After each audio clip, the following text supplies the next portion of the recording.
Hi, my name is Matt Hickey and I'm with ePrep Solutions. And in this video, we're going to be covering a general overview of the entire pass process. And we'll be kind of breaking it up into three sections. We're going to be talking about some general terms and concepts. Then we'll be talking about the actual data that we need to run the pass software. And then we'll be talking about the management decisions that you can make with scenario creation. So the PASS software is a cost recovery software for parks and recreation departments. It's a process of going through and looking at historical data and then using that information to figure out the actual cost of putting on a specific service. So let's dig into some terms and concepts here. So I'm going to be using the PASS software handbook. And as I go through this, I'm not going to be, we're reading from this book too much or talking about page numbers or whatnot. But if you have the handbook, you can follow along.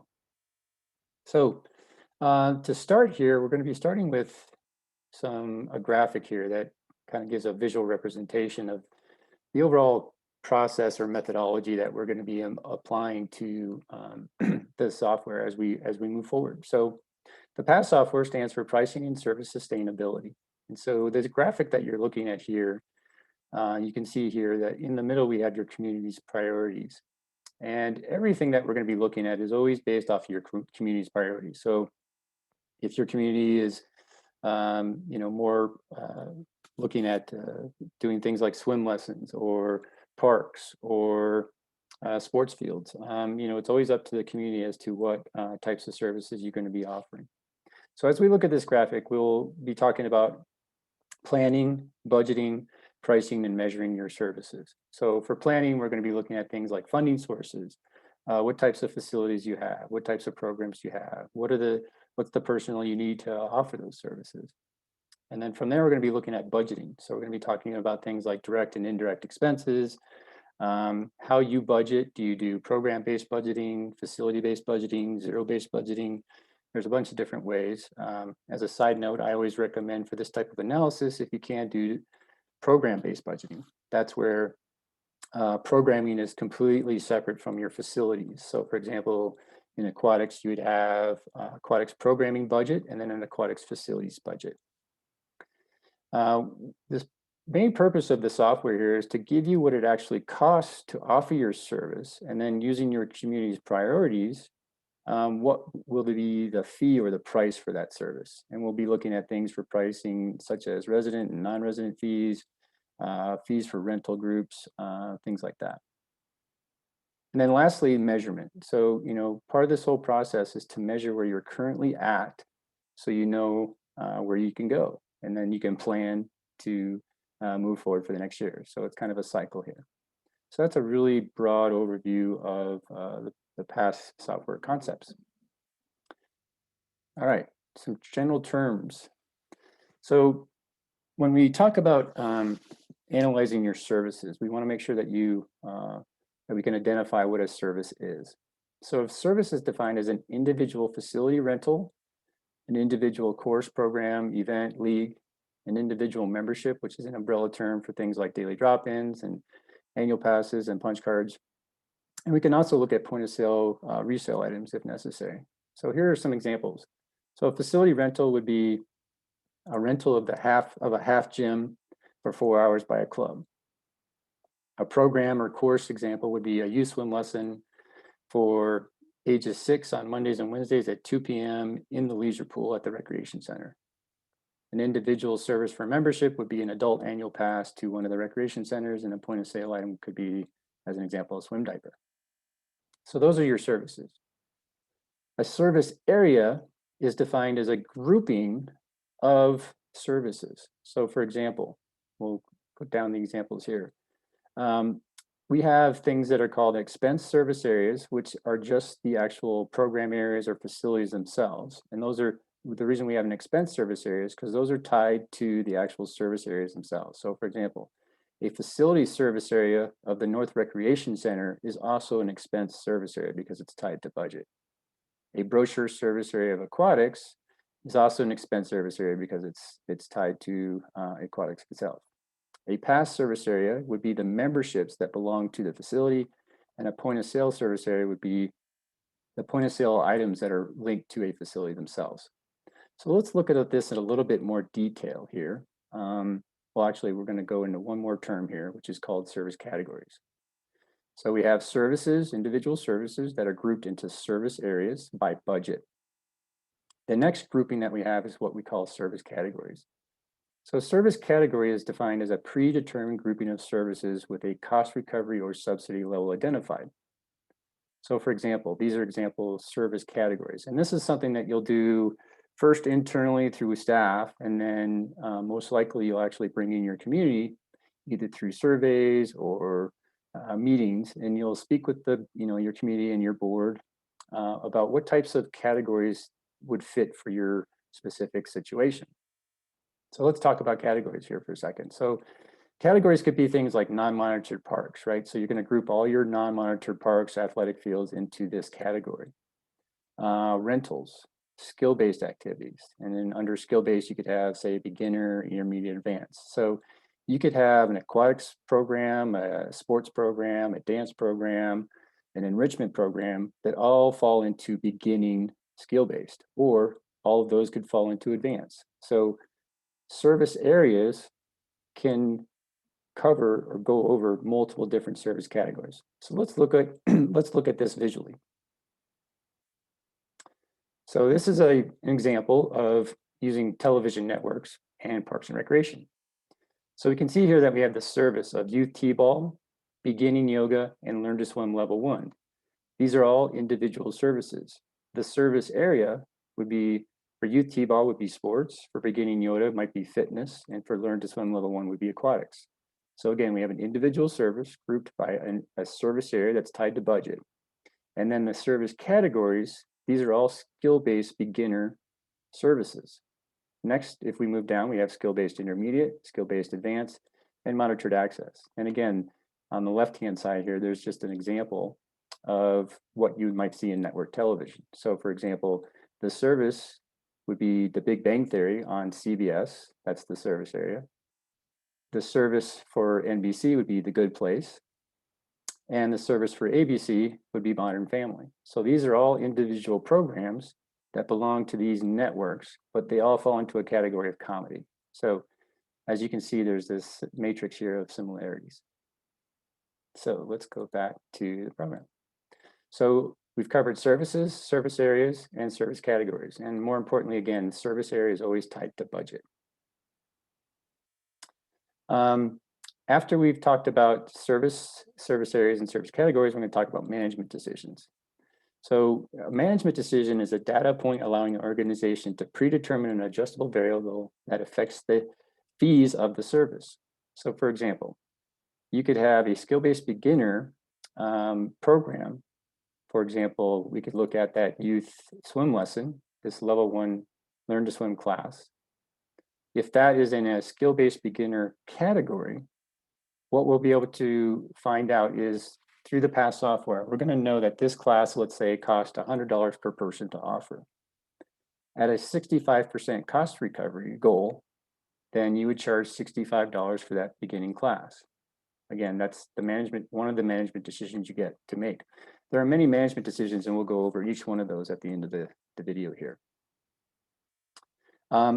Next is scenarios. So all a scenario is a collection or a set of management decisions set in time. So each person within the organization could have their own scenario, changing cost recovery levels for different categories, et cetera. And then there's some other management decisions that you get to make. But the idea behind the scenario creation is to allow you to create multiple different scenarios that you can report on to show different cost recovery levels, et cetera. Because oftentimes, within a cost recovery category, or excuse me, a service category, you might have a range of say 50% to 60%. And so we can't do ranges because we're doing calculations. So you might have a scenario that's a 50% range, a 55% range, and a 60% range within a specific category.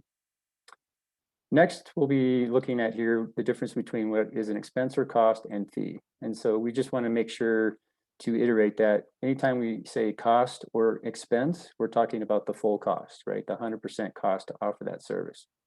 Then the fee is what you're going to be charging. And so the fee is based off of the cost recovery goals that you have for the service. And then also just a brief explanation of direct and indirect expenses. While these can vary widely, depending on the organization, in general, we're going to be looking at direct expenses as expenses that are needed to offer the specific service. So for example, an instructor supplies and materials. For a program, for a facility, it might be front desk staff, custodial staff, etc. Indirect expenses are usually going to be standard staff who are the supervisor of a program or a facility, and or other expenses such as the director cost, the HR department, IT, finance, etc. When we work with you, we'll help you decide which expenses would be direct or indirect. All right, so this methodology of flow of expenses I'm going to be covering in another video, but I will be talking somewhat about this when we get to our management decisions. So at this time, what we're going to do is we're going to go to the data collection process. So to operate the PAS software, we're going to be using historical data. So 1 year of historical data for your organization. And when we do this, we gather it in some different types of what we would call modules. So we have what's called an expense module. This is where we're going to be identifying service areas. So aquatics, a rec center, a pool, a sports area. And we're going to be tying that to a budget. And then from there, we're going to be tying those service areas to the following areas down here. So we'll have a facility service area. So a rec center, a pool, a sports field, a park. A program or course area, which we would call a brochure service area. Think about, when you put together your brochure, you've got aquatics, dance, sports, fitness, etc. Then we'll be looking at your membership information. So this is membership is again is a general umbrella term to look at daily drop-ins, annual passes, punch cards, etc. And then we'll be looking at the point of sale module. Again, most people don't use this, but we'll look at it briefly. So what I'm showing you here, this is just an example of what we use an Excel spreadsheet to import the data. And so just briefly here, this is the Excel spreadsheet. And as I spoke to with the modules, we have an expense tab. This is where we're going to be collecting all your service area data. And I'll go over each one of these in more detail here in just a minute. Then we have your facility tab, your course tab, your membership tab, and your point of sale tab. So this is where we're going to be collecting your data. We're going to be collecting it in an Excel format, just because we find that most people are comfortable with Excel and it's just easier to import the information once we collect it in this Excel format. Okay, so the first area that we're going to be looking at is the expense module. So this is where we're going to be creating your service areas. So again, remember, when we look to create your service areas, they're going to be these areas, these program areas, your facility areas, etc. And these are going to be tied to budget. So when we look at creating your service areas, the expense service area itself will look like this. So there's a lot of information on these pages here, and I just want you to focus pretty much on these 3 columns. And this column here too. This delineates if it's a program area or a facility or a membership. So when we look at putting these together, we want, again, if you can, it's best to do this type of analysis with a program-based budgeting perspective, from a program-based budgeting perspective. So again, what does that mean? So when we look at program-based budgeting, we're only looking at each individual program area with a grouping of services. So in this example, we have aquatics. So this is just aquatics programming. It's not any of the aquatic facilities. So if we scroll down to the facility area, we'll see that there's a pool here, and then there's some pools at each of the different recreation centers. So we're allocating out the expenses to program areas and then separate facility areas as well. So after we look at putting these together, and hopefully if you're not budgeting this way, you'll start to move to budgeting this way. And the reason for that is because we want to find the direct and indirect expenses specific to the service areas themselves. So in this example for aquatics has a direct expense of $330,000. Now this client, and the reason I'm showing you this is this client decided not to look at or didn't have the information available to know specifically what the indirect was for each of the different areas. And that's okay, because we have this area up here, which I will detail in another video. But what this area is up here is we look at allocating out your indirect expenses by percent of budget allocation. So a percent of budget allocation is a generally accepted accounting principle or GAAP principle. And we'll be looking at this a little bit more in detail, both in the reports in the videos that we do for the reports in the PASS software and in another separate video. But just know that if you don't know what your indirect expenses are specifically for each of your different program areas and your facilities, we can figure that out for you and then allocate those expenses out. Next, we're going to be looking at the facility module.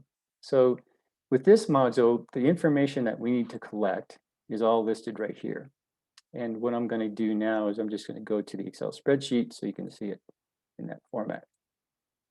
So the area that I want to focus on for right now are these columns right here. And so the first 5 columns here, this is how we're going to break up your facility. So we're going to break it up into 5 different areas. Now that's too much for most people, and that's okay. We'll fit it in there. But the way these work here is that we have a facility category. So this is, if you can think of from a reporting or filtering perspective, if you wanted to run a report just on, say, general parks or athletic fields or outdoor pools or rec centers, that's what this first category is. It's the highest level in a hierarchical representation. So let me show you what that looks like here. So this is the hierarchical representation that we're going to be using here. So we go from highest to lowest as far as what the facility is. So again, the facility category would be recreation centers, plural, outdoor pools, plural, sports complexes, plural. Next, we're going to be looking at the service area itself. So this area here, this is tied back to the expenses or your budget. So each one of these Anytown ball fields must exist on the expense tab. So if we scroll down here and we look to Anytime, let's see here. There it is, Anytown ball fields. So again, we have a budget here of Anytown ball fields and we have the facility to match it. The next 3 areas here that we're going to be looking at are the facility type, activity area, and unit. So let's go look at this a little bit more in detail here.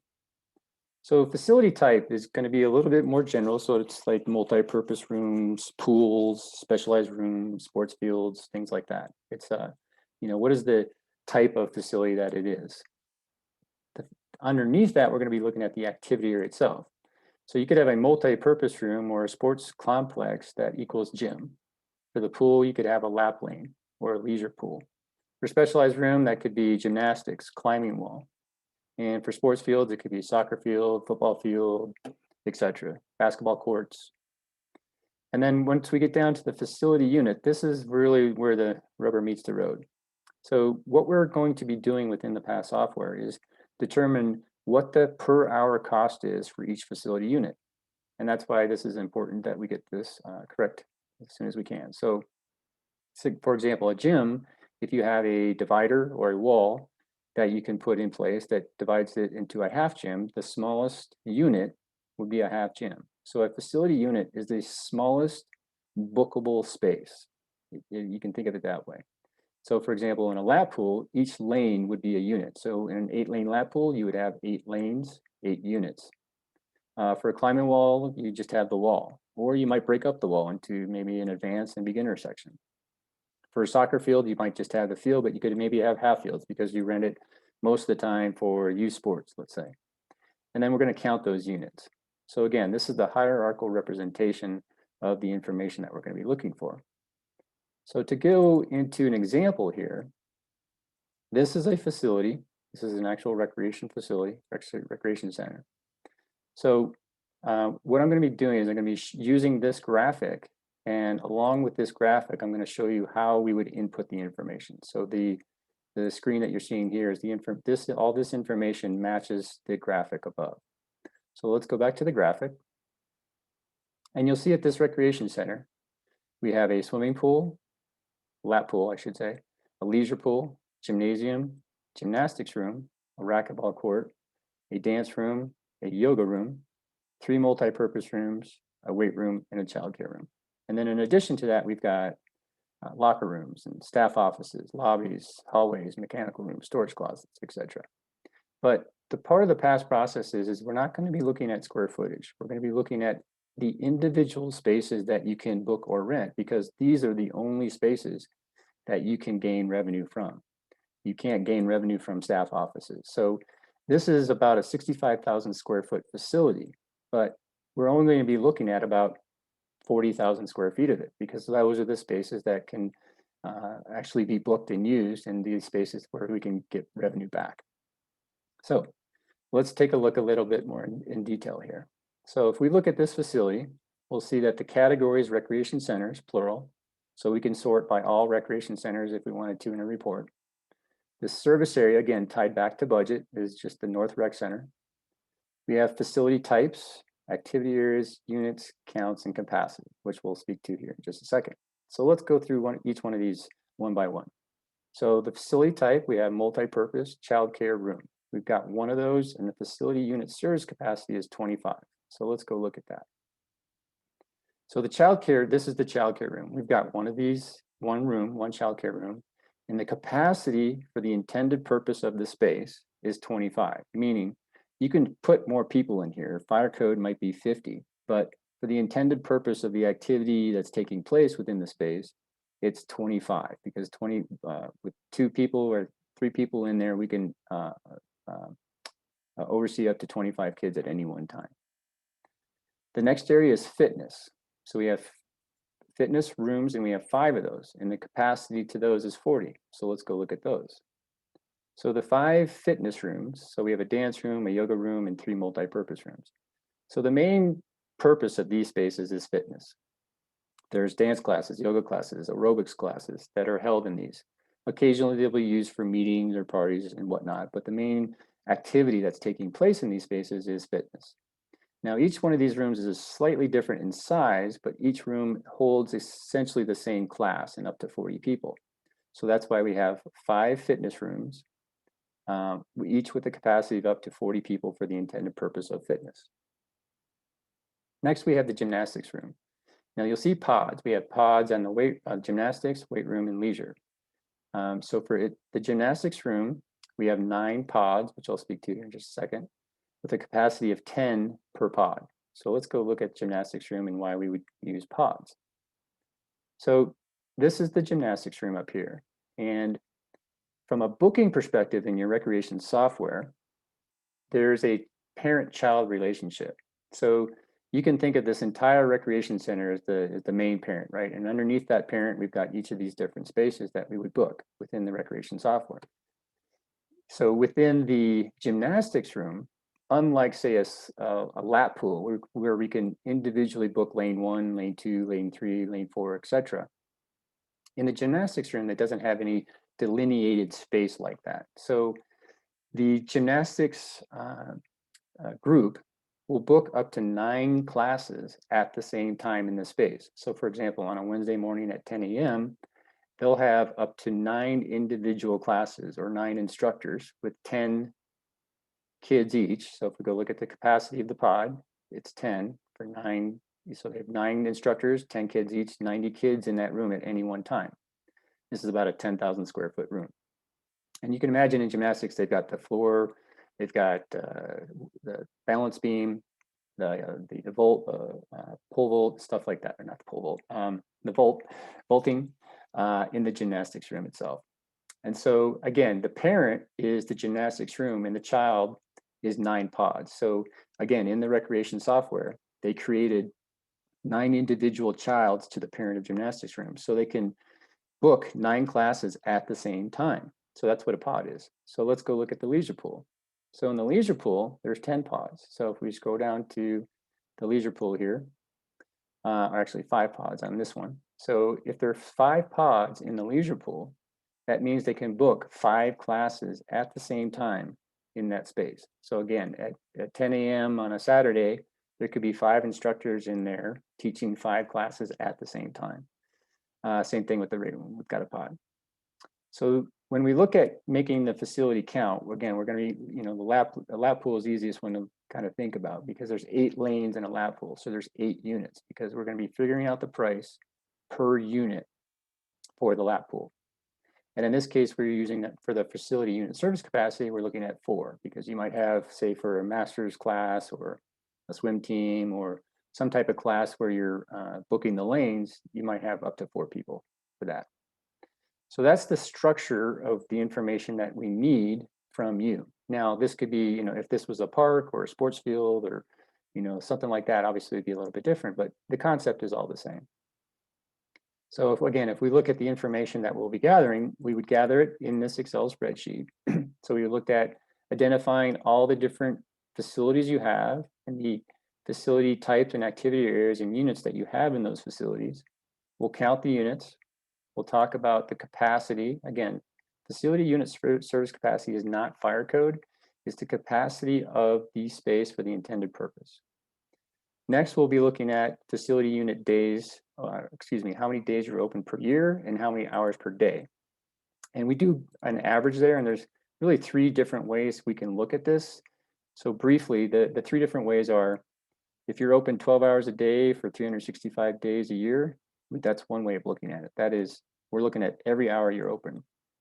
Conversely, or opposite of that, would be we're only looking at the days open per year that are actually being used. So for example, if you're open for 365 days out of the year, but only 300 of the days a year that the facility is actually being used, we might look at the 300 instead of the 365. And then the third way is kind of a happy medium, right? To say, well, yeah, we're open 365. It's only really being used for about 300, but there's some times when it might jump up to 325. So we might be something in the middle. And the reason for doing that is once we combine the number of days that you're open and the number of hours that you're open, we multiply those together to get the total number of hours that the facility unit is open. The more hours that you're open, the less per hour the cost would be. So if you think about it, you're spreading the cost out over more hours if you're open more hours. So I don't usually recommend that you use your full open hours just because, there's times when you're sitting empty. So we want to possibly look at trying to find some type of happy medium. And then the last 2 areas that we're going to be looking at is you would look at what is the current rental fee for that space if you have one. If you don't have one, that's okay. And then what was the actual revenue? Again, if you have revenue, great. If not, that's okay too. But this is rental revenue. This is not program revenue. So again, we're looking at this from a program-based budgeting perspective. So we're only looking at the facility rental revenue in this case. So if we then go to the next area, which would be courses or programs. So for the course information, all this information should be coming from your recreation software and should be available in your recreation software. So let's go look at what that is. So here's a list of the information that we'll be looking at. So we will ask you to identify a service category, and we'll do that on the facilities as well for each of the different programs. So just to show you what that looks like, when we look at the program information, we will have you identify every single program by a category. So once you've identified your category, this process actually goes fairly quick because you should already know which types of programs go into each category. So we will be asking you to identify your service category. And again, that's tied back to your cost recovery goal. Next, we'll be looking at session, the brochure service area, which again is tied back to your budget. You can have sub areas, so like under aquatic activity, they might have swim lessons, swim team, training, that kind of thing. The barcode from your recreation software. So this is the unique identifier in the PASS software. Activity title, course title. Some don't have both, but some do. So if you have both, that's you can use that. Days, start time, end time, how many times the class meets. So for example, if you're meeting twice a week for 5 weeks, that means you met 10 times. Your minimum, maximum wait list and number registered. The resident current fee, and what we mean by resident current fee is generally the resident current fee is the lowest, most common fee. So you might have multiple fees for this one program, like resident, non-resident, veteran, student, something like that. All we want is the lowest, most common fee, because this is just a comparison that we're going to be used later on for your measurements. and when we measure and do the analysis. The actual revenue for the program, and then what facility it's tied to. And again, your recreation software is not going to have this level of detail that we're going to be creating from the facility module. Again, just this information from the facility stuff. But because hopefully you've tied your facilities to your programs in your recreation software, we should be able to delineate very quickly which facility it is after we do our creation of the facilities for the pass stuff. And then the number of units used for that. So because we're going to be charging you the program per unit. So one of the things I do want to highlight in the course information is the minimum number of participants. So most of the time, in my experience, when we go to start this process, most clients will have a minimum of participants as 1. And what I mean by that is they've, in their recreation software, when they are loading, because their minimums might change or because there's no a way of necessarily getting all the minimums put it down into the software itself, for a quicker perspective, they just put in 1. And most minimums are not 1 unless it's like personal training, stuff like that. So it's very important to make sure that your minimums are correct, because part of the algorithm that we look at for allocating out expenses is based on the minimum number of participants.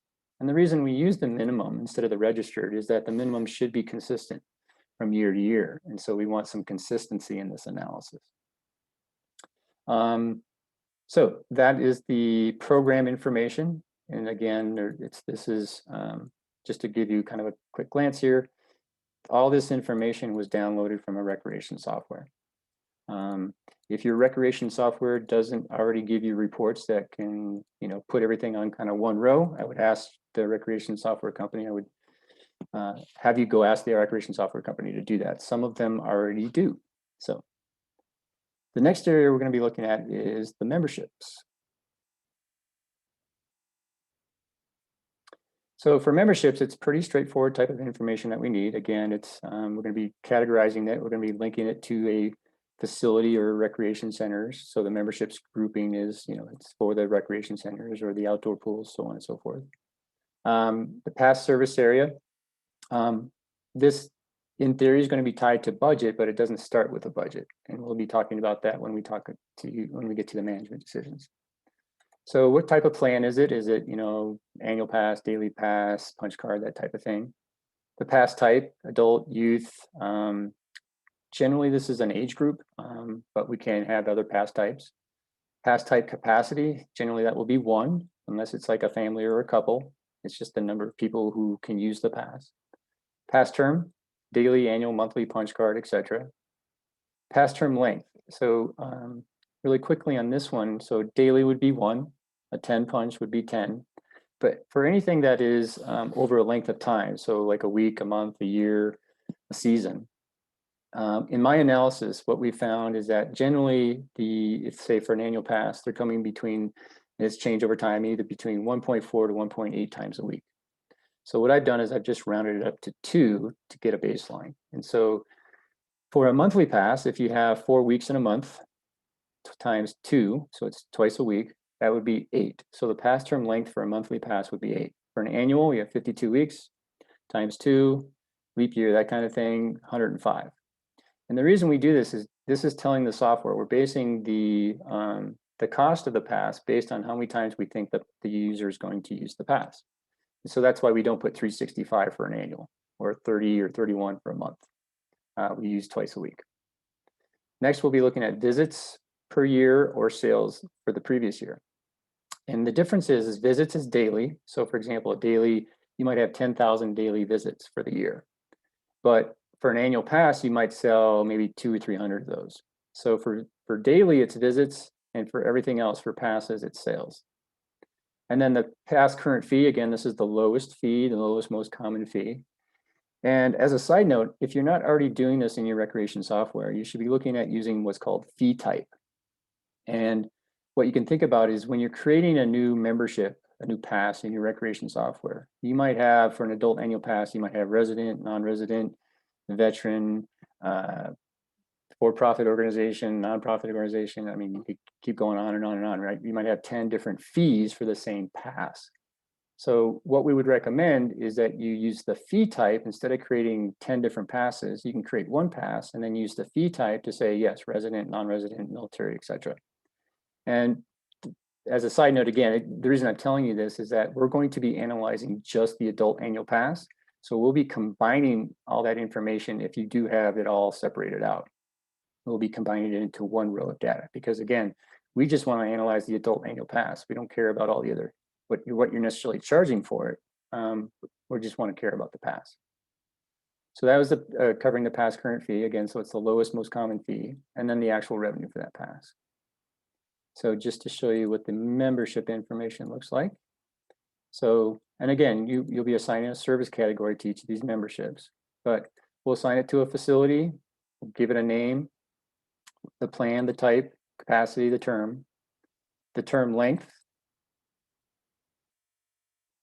the visit sales per year. So you can see for these dailies, as I said before, you can see the numbers are fairly high for the daily, but for say a 3-month pass, it's much lower. And then with the pass current fee and the actual revenue.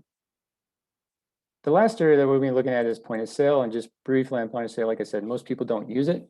Their operation is maybe a couple thousand, $8,000 a year type of thing. And, most of them are already charging over 200%. So if you buy a candy bar for $1, you're going to sell it for $2, that type of thing. So most of the time, we aren't using this information, but we can certainly analyze that if you'd like.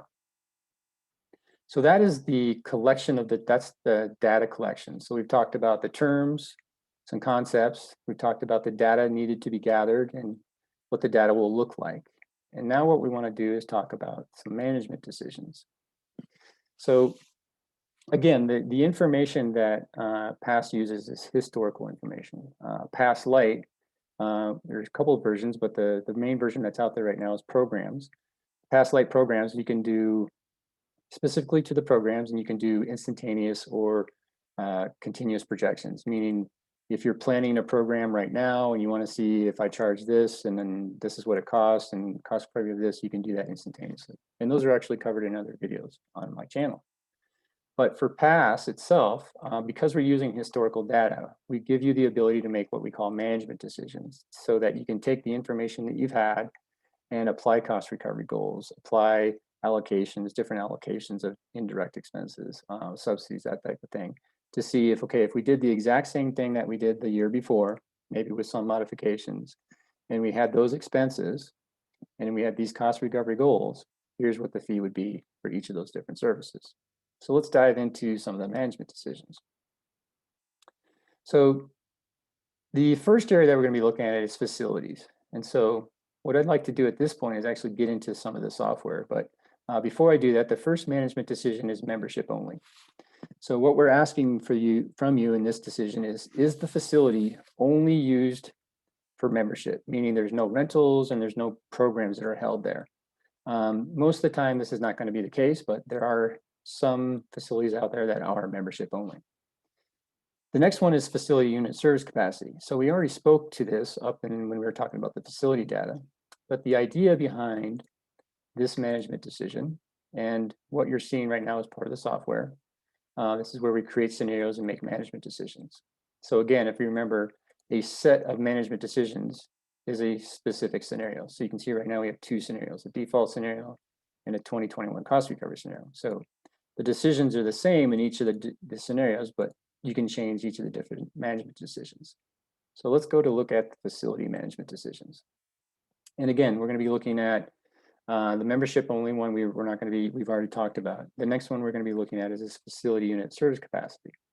So you've already made this decision when you've imported your information. So if we go back to the facility tab itself, you've already given me this information. So let's say you've changed your mind and or you want to look at it from, it used to be, the gymnasium used to be only used for camps, but now it's mainly used for basketball. So you could go into the software, find the gymnasium that you're looking at, and you could say, okay, it was 30 for this because we've been using it for camps, but I want to change it to be more half gym, 4-on-4, so it's going to be 8. So you can change that decision here if you'd like. The next management decision that you get to make under facilities is what are you going to be charging yourselves to use your own facilities? So what does that mean? So most people do not charge themselves to use their own facilities. So for example, if you're doing an aquatics class, the pricing or the cost that you've come up with for that class probably doesn't include the cost of using those lap lanes per hour. So part of the PASS software, what we're going to be doing is we're going to figure out what it costs to offer that lap lane per hour. So we'll know, yes, it's $10 an hour to offer that lap lane. This management decision is what do you want to charge yourselves to use that lap lane? Do you want to charge yourselves to $10 or a percent of that? So let's go see what that looks like. So this is the decision right here. And let's go down to one of the pools here.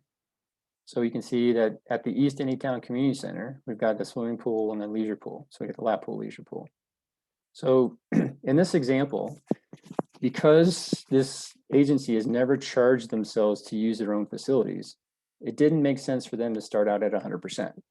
Now, I would always recommend, if you can, start out at 100%, but if you can't, that's okay too. You can start out at 25%, and then maybe the year after go up to 50, and the year after go up to 75, and so forth. But this gives you the opportunities to say, let's say that the software has figured out that the lap lane costs $10 per hour.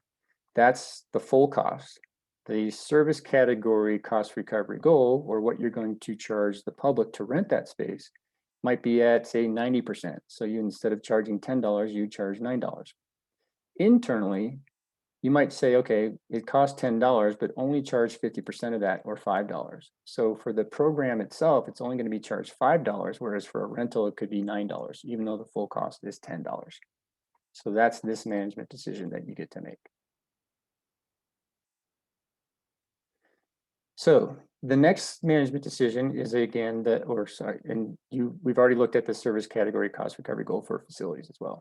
So the next one is under programs, and this is the service category. The only management decision here is the service category cost recovery goal. So let's go look at all these service category cost recovery goals. And as a reminder, the service category, remember we have the service area, which is by budget, and then the service categories. So skill-based beginner, intermediate, advanced, so on and so forth. So when we go look at the management decision for the service categories, it's the very first one here. So this client, just so you know, this client uses service categories of C, R, and E. C is not pictured. C stands for community. And community would normally be, say, like parks. You know, you've got a 5-acre park, you're not gonna put a fence around it and have a gate with a person standing there charging people to get in, right? So that service category for a park would fall under community, because community is gonna have maybe 0 to 5% cost recovery. So we don't see any of the C's in this categorization. The next area is R, which is recreation. So, and again, you can think of this as kind of a, you know, top-down perspective, right? The lower the tier, the lower the cost recovery. So for example, something that might be in an R2 or an R4 would be beginning swim lessons, or maybe some enrichment type programs, that type of thing. And so you can see we've assigned a cost recovery goal for each of these different categories. So what I'd like to do now is go into the software and show you a report to help you make this decision, because part of the whole entire PASS process is to say, here's where you're currently at. You're at a 10% cost recovery, 20% cost recovery, 80% cost recovery. Where do you want to go in the future? So let's go look at what that looks like.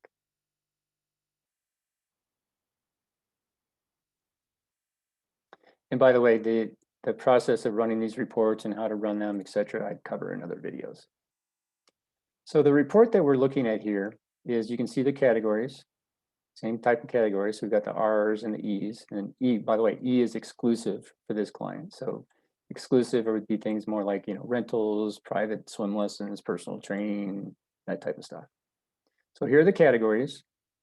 Over here on the far right, you'll see the number of programs or courses in each of the different categories. So for example, in R6, they've got over 1,000 individual courses or individual services that they're offering. So the reason I'm showing you this report is mainly for these 3 columns here. So what these 3 columns are is these are your actual cost recovery. So based on the revenue you made for each of these different categories, and based on the expense that we've calculated for each of these categories. Again, this includes direct, indirect, facility costs, director, HR, finance, marketing, all those costs are already in this number here. So based on what you've made and what the actual cost is, there is one program that is at 7%. There is one program that's at 400% cost recovery. But on average, and this is a weighted average, and I go into what a weighted average is in more detail in different videos, but essentially it's an average of the averages. You can see that they're averaging about 175% cost recovery. Now, the reason I kept it this way for you is I wanted to show you where they're at currently and where they want to go. And so what you can use this report for is to say, okay, well, this is what we did with this client, is we went into each of these different categories and found, okay, which ones where are the really high ones, where are the really low ones? Let's look at the average and figure out, are some of these programs, like, is there something in R2 that maybe it should be an E1? Is there something that's an E2 that should maybe be an R4, and so on and so forth? So again, the reason we're showing you this report is we want to show you where you're currently at to help you make the decision of where you want to go in the future. So that was the management decision under the course module or brochure service areas. The next area we're going to be looking at is membership. So membership has the most management decisions, and this very first one here I'm going to be coming back to because this is the biggest one here. So I'm going to jump first to what we call the percent difference or the weighted share per pass type. So let's go look at that management decision.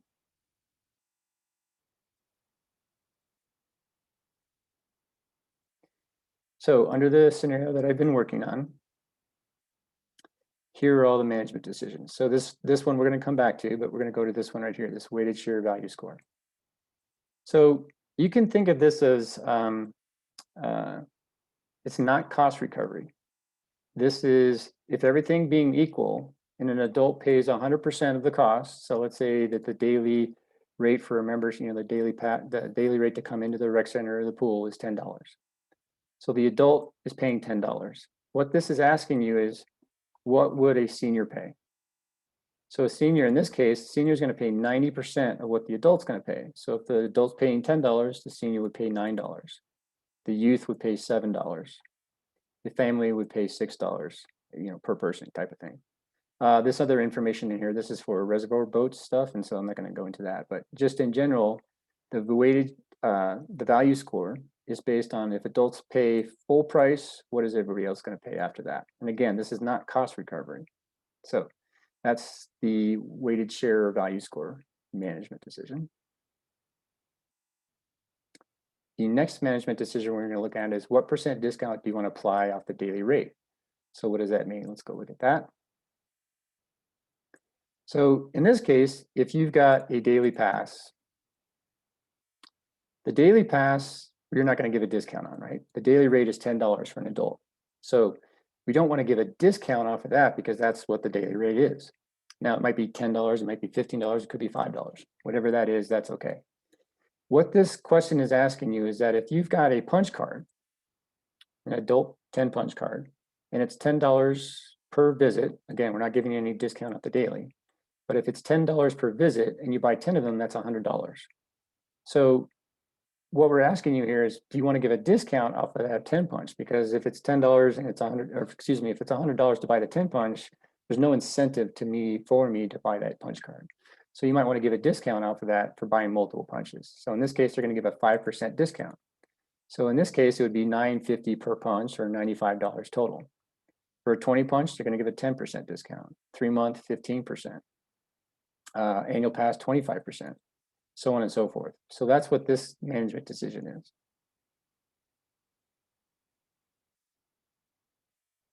The next management decisions, there's 3 of them. They're all kind of tied together. And so let's go look at what those are. So in this membership management decision, the first question we're asking you is how much more should non-residents pay? So if a resident is paying $100, in this management decision, non-residents would pay $125. So it's just asking you what percent more should a non-resident pay versus a resident. These next two are tied together. It's really one management decision.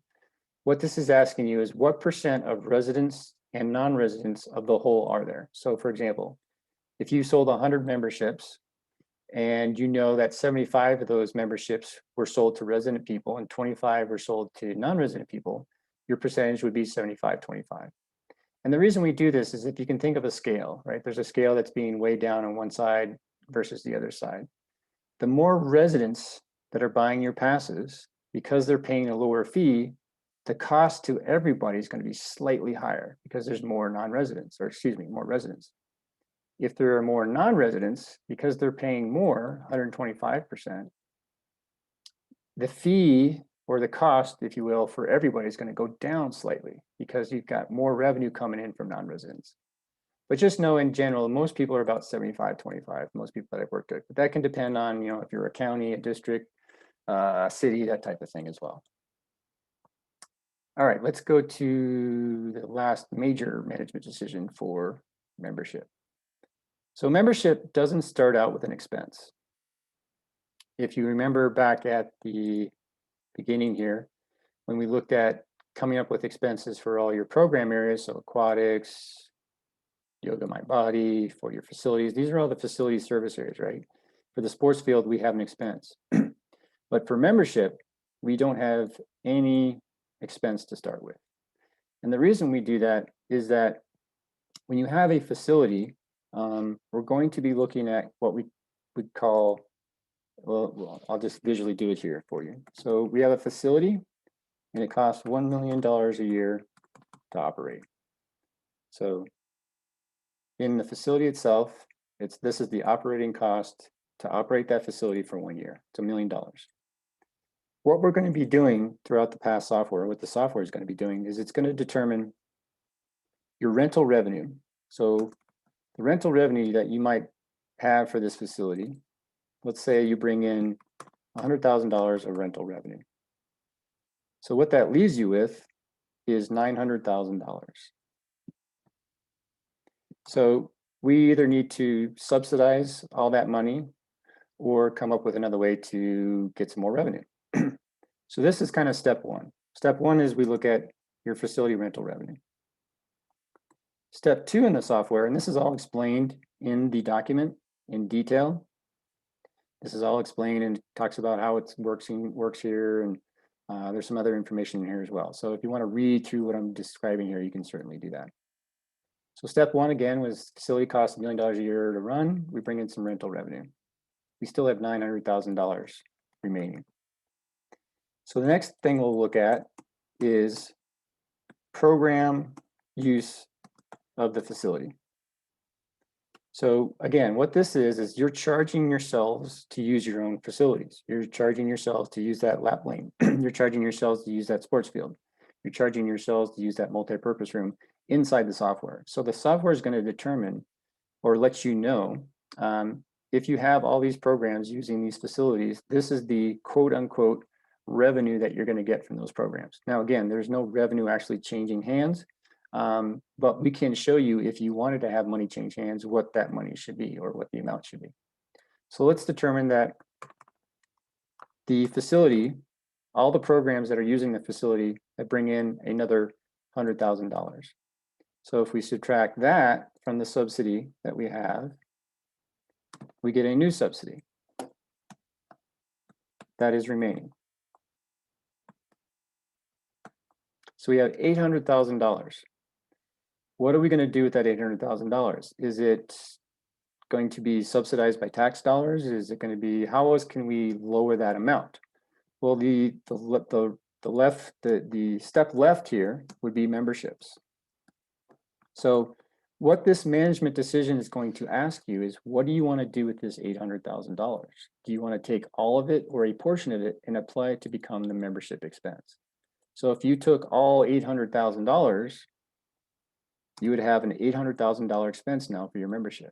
But you could take a portion of that. You could take half of it, 75% of it, and we work with you to help determine what those amounts should be. So that is a really quick and dirty way of what we're looking at here from a step one, step two. What we're asking you is, what should the expense for membership be? And we look at it after we looked at your rental revenue and your program use quote unquote revenue. So let's go look at this in a little bit more detail.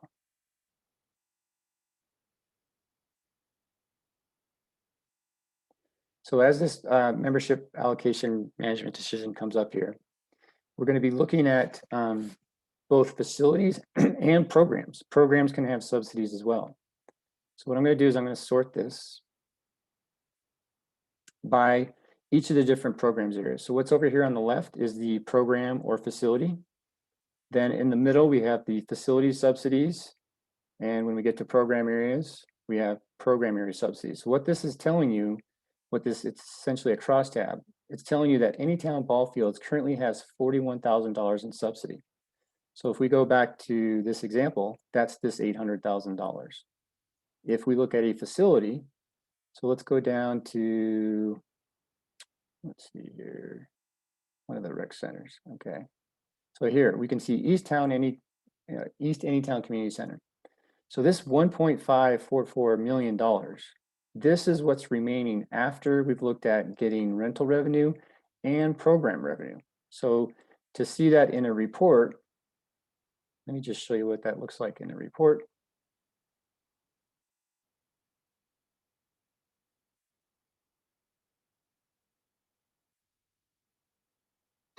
So this is one of the reports, and I'm going to filter this report by the Recreation Center. So you can see that we started out with a full expense of 1.8. We're going to bring in projected revenue, projected course revenue, and what's remaining is that 1.544. So this is what's remaining after we've looked at projected rental revenue and projected program revenue. So if we go back to the management decisions, again, this is the 1.544. You can see the 1.544. So what this management decision is asking you is, what do you want to do with this money? So in this case, and the reason it's listed 3 times the exact same amount is because we have 3 pass areas. So we have general memberships, pool memberships, and reservoir boat memberships. So you can apply all or a portion of this subsidy to any of these memberships. In this case, 100% of it is going to go to general memberships. So they've taken the full amount here, the full subsidy remaining, and applied it to become a membership expense. Now you might be asking, well, then is the facility 100% cost recovery? Well, not yet, because we still don't know what the general membership cost recovery might be, because the memberships are a part of the facility itself. But this management decision, we would go over this more in detail when we set up the memberships. But again, the idea here is to create a process where you can allocate facility subsidies to become membership expenses. Now, the last area I want to speak to in this is program areas. You can allocate program area subsidy as well to the memberships. And the question might be, why would you do that? So in this example for aquatics, you'll see that they have a $93,000 subsidy. And the budget for lifeguards is in the aquatics budget. So for example, when we look at this $93,000, part of this is lifeguard costs. And if there are lifeguards on the deck during open swim at this general membership at the rec center, we probably want to allocate some of those lifeguard costs to the general memberships, because again, the lifeguards are on deck. Same thing with the outdoor pools and same thing out at the reservoir. We have lifeguards out there. Now you'll see they've only allocated 25, 25, 25. So it's not the full 100%. So they're only allocating about $70,000 of this $93,000. So aquatics is still going to have a subsidy. So if you want to see what that looks like, I'm going to run a report here.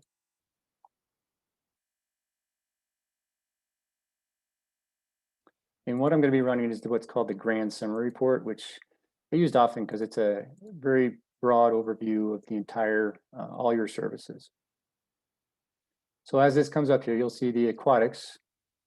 They've got that expense allocation to membership of $70,000. And so if we go back to the management decision, so 25, 25, 25, that equates of the 93,000, that equates to about $70,000 with the remaining subsidy of $23,000. And I go over these reports in more detail in different videos. I just wanted to show you what it looked like there. So again, with this management decision, this allocation of membership, we're allocating any subsidies remaining after rental revenue, program revenue, etc., to become the membership expense.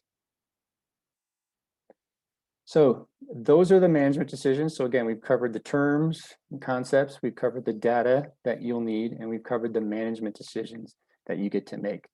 There's a whole lot more to PASS. There's a lot more definitions, a lot more fields, but in general, the idea behind PASS is to get you to a point within your Parks and Recreation department or organization where you know where you've been and you know where you want to go. And what we're going to be doing is we're going to be looking at helping you both plan, budget, price, and measure those services. I thank you for watching. Please subscribe to my channel.